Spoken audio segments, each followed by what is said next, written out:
Hey guys, what is up? In today's video, I will show you how to fix Valorant 25.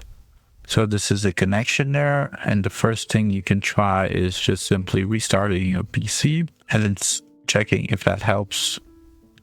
Once you've restarted your PC, try relaunching Valorant again.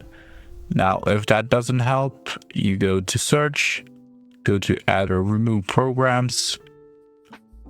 Once it opens here, you simply delete Valorant fully and you delete Vanguard. Once you've installed both, you relaunch the right client. And once you open the right client, you go click on Valorant and then simply download it again. And after you download the Valorant, it will install the Vanguard again.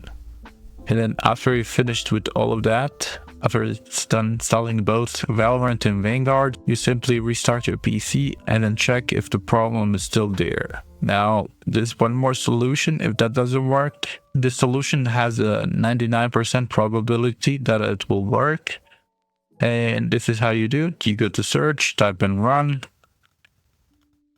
Once you open run, you type in this command, services.msc, click OK.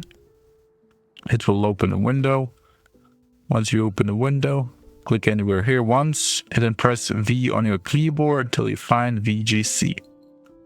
Once you found it, double click on it, and in here it will say manual. You want to switch it to automatic, not delayed start, just automatic. Once you've done that, click apply, OK, and simply restart your PC one more time and I guarantee it will work. And yeah, that's how you fix the Valorant 25.